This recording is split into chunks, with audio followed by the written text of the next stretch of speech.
Bullion మార్కెట్లో వెండి విశ్వరూపం చూపిస్తోంది. గతంలో ఎన్నడూ లేని విధంగా కని విని ఎరుగని రీతిలో కిలో వెండి ధర ఏకంగా 3 లక్షల మార్కును దాటేసింది. కేవలం ఒక్క రోజులోనే 13,000 రూపాయలకు పైగా పెరిగి ఇన్వెస్టర్లను ఆశ్చర్యపరిచింది. అసలు వెండికి ఎందుకింత డిమాండ్? ఈ పరుగు ఎక్కడి వరకు వెళ్తుంది? ఇప్పుడు వెండి కొనొచ్చా? ఈ అంశాలన్నింటినీ ఈ వీడియోలో చూద్దాం. ఎంసీఎక్స్ ఫ్యూచర్స్ ట్రేడింగ్ లో మార్చ్ డెలివరీ కాంట్రాక్ట్ ధర 3,01,315 రూపాయలకు చేరింది. గ్లోబల్ మార్కెట్ లో వెండి ఔన్స్ ధర రికార్డు స్థాయిలో $94.35 పెరిగింది. 2025 డిసెంబర్ 31న 2.35 లక్షల రూపాయలుగా ఉన్న ధర ఈ 2026 ప్రారంభ నెలలోనే 66,000 రూపాయల వరకు పెరగడం విశేషం. వెండి ధరలు పగ్గాలు లేకుండా పెరగడానికి ప్రధానంగా 5 కారణాలున్నాయి. ఒకటి, భౌగోళిక ఉద్రిక్తతలు, రష్యా ఉక్రెయిన్ యుద్ధం కొనసాగుతూ ఉండడం, ఇరాన్ చుట్టూ నెలకొన్న ఉద్రిక్తతలు ఇన్వెస్టర్లను సురక్షితమైన పెట్టుబడిగా భావించే వెండి వైపు మళ్లిస్తున్నాయి. ఇక రెండోది ట్రంప్ ఎఫెక్ట్. అమెరికా అధ్యక్షుడిగా ట్రంప్ రెండోసారి బాధ్యతలు చేపట్టిన తరువాత అనుసరిస్తున్న వాణిజ్య విధానాలు, ఇతర దేశాలపై సుంకాల విధింపు గ్లోబల్ మార్కెట్లో అనిశ్చితిని సృష్టించాయి.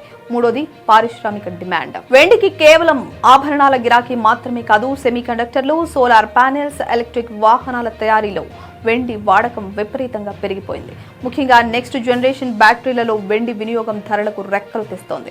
ఇక నాలుగోది డాలర్ బలహీనత. అమెరికా ఫెడరల్ రిజర్వ్ వడ్డీ రేట్లను తగ్గిస్తుంది అన్న అంచనాలు, డాలర్ విలువ తగ్గడం వెండికి అనుకూలంగా మారింది. ఐదోది ఈటీఎఫ్ పెట్టుబడులు. భౌతిక వెండితో పాటు సిల్వర్ ఈటీఎఫ్లలో పెట్టుబడులు భారీగా పెరగడం వల్ల డిమాండ్కు తగిన సరఫరా లేక ధరలు పెరుగుతున్నాయి. ఈ నేపథ్యంలో మున్ముందు వెండి ధరలు ఎలా ఉండబోతున్నాయనే దానిపై వినియోగదారులు ఆసక్తి చూపిస్తున్నారు. అయితే మార్కెట్ నిపుణులు చెబుతున్న దాని ప్రకారం వెండి ధరలు ఇక్కడితో ఆగేలలేవు. 2026 చివరి నాటికి వెండి ధర 3,20,000 రూపాయల నుండి 3,50,000 రూపాయల వరకు చేరే అవకాశం ఉందని అంచనా. వెండి ప్రస్తుతం మల్టీ ఇయర్ సూపర్ సైకిల్లో ఉందని, అంటే రాబోయే 2 ఏళ్ల పాటు ధరలు పెరుగుతూనే ఉండొచ్చని విశ్లేషకులు భావిస్తున్నారు. అయితే ధరలు ఇప్పటికే చాలా పెరిగినందున మధ్యలో స్వల్పంగా తగ్గే అవకాశం ఉంది. కానీ లాంగ్ టర్మ్ లో మాత్రం బుల్లిష్ ట్రెండ్ కొనసాగుతుంది. వెండి కొనుగోలు చేసేటప్పుడు ఇన్వెస్టర్లు కొన్ని జాగ్రత్తలు తీసుకోవాలని మార్కెట్ నిపుణులు సూచిస్తున్నారు. ఒకేసారి పెద్ద మొత్తంలో వెండిని కొనకుండా ధర తగ్గినప్పుడల్లా కొంచెం కొనుగోలు చేయడం ఉత్తమం. ఫిజికల్ సిల్వర్ ను భద్రపరచడం కష్టం అనుకునేవారు డిజిటల్ సిల్వర్ లేదా ఈటీఎఫ్లను పరిశీలించవచ్చు.